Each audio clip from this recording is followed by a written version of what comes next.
Oh, hey, my name's Chris, and I'm from the number one support worker advice line. And today I'm going to talk about competence. Competence being about knowing your client, about knowing your work role.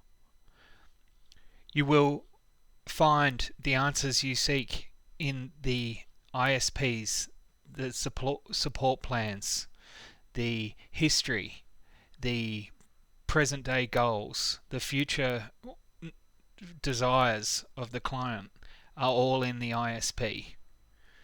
The funding bounds, who funds them, who funds what, it's all in the individual support plan. I'll talk about the support planning process in another pod. Read and become well acquainted with the ISP. Become well acquainted with any documents such as risk assessment, behaviour support plans, medication regimes, being on top of medication runs. So if they go to see the psychiatrist, then their medication is reviewed once a year, and then how that interface joins up with the chemist, and whether or not they so ensuring that all that communication is crystal clear and then fed back to the psychiatrist, and they are reassured that the client has their medication, the pharmacy's on point, and that those sort of things have been enacted. So that's as far as medication administrating. What to do in your role. So if you're new to the support worker industry, read your position description. There's plenty of online training that is available. Some service providers will provide you straight up with that. You can go and search it on YouTube as well. There's some great National Health Service accessible training out there, for instance, or there's many different areas. There's some really good online social media. Facebook has a lot of localized disability services. Here in Middle Australia, we're dealing with the NDIS. So there's a lot of discussion groups on that. There's a lot of knowledge out there that seems to be just people are connecting a lot more on topics of how to improve skills, how to improve on training, how to make for better support work, and really nutting out some of the stuff that comes with this sort of complex, this sort of work, simple work in complex settings, maybe in residential or psychosocial support settings. What to do really comes down to your how you execute your training, and how aware you are of your training, and then being mentored by better support workers or people who have been around in the industry a lot longer, but being able to remain curious about how you're reacting to things as a support worker. The competent aspect there is letting your team member know, but more importantly, your team leader in supervision know how you're tracking, how you feel you're going in the role, how you address that particular issue, or how you are going to get better at addressing that issue. Competence is about review and seeking supervision. Supervision from your team leader, who should be providing it weekly, monthly, however your system works. Documented and then shared back with you, so you get to see how if there is in the goals section, how you're growing in that and developing that in your professional competence and professional roles. Who to call on So the supervision is provided by your team leader. They get supervision from their team leader and vice versa. External supervision can be provided if we're looking at emerging risky situations, or if we're debriefing after a critical incident. That needs to go. That can be external as well as being internal.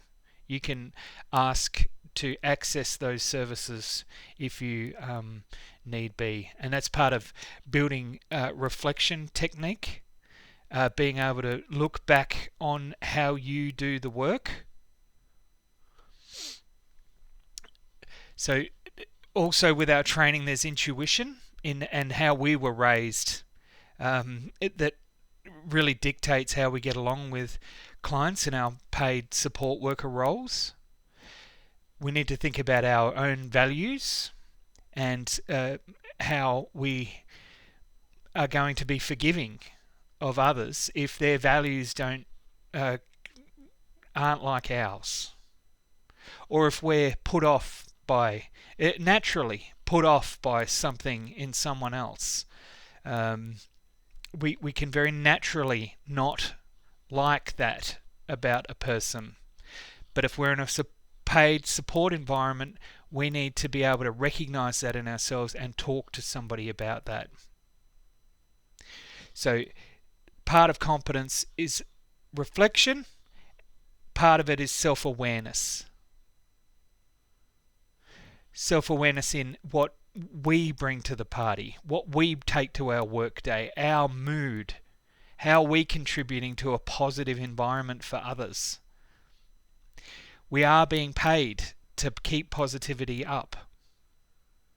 How do we do that? How do we maintain that? How do we consistently deliver on being positive in a real sense for others?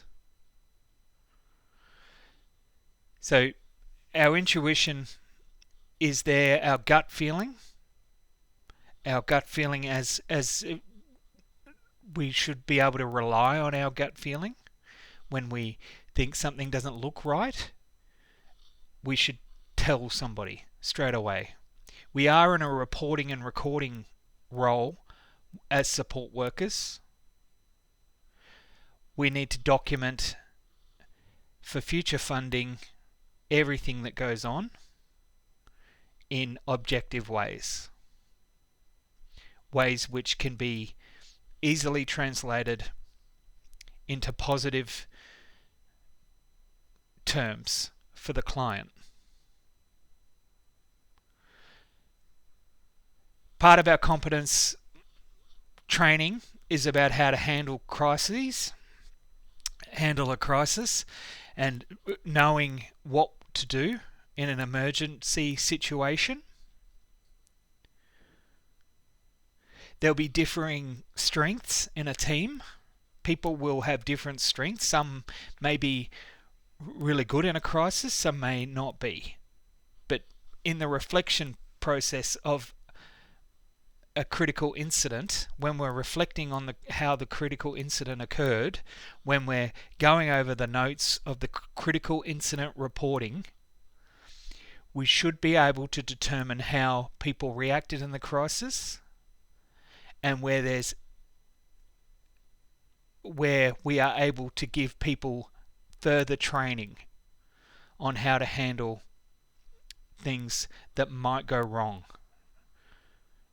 in residential or community settings with vulnerable people. Part of competence as well as boundaries. Being able to set boundaries. Being able to set boundaries with your team members, not giving too much, being sort of professional in how we present ourselves in a team setting. How we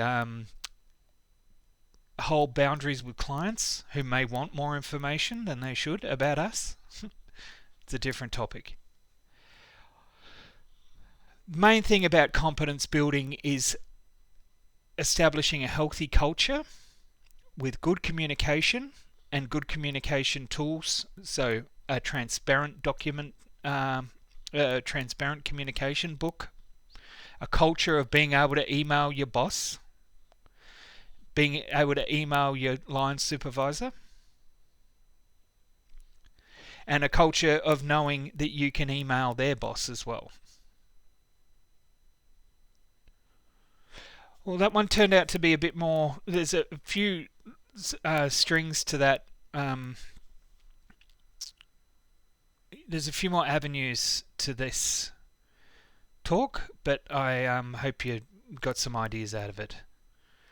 Okay, so thanks for having me, and good day.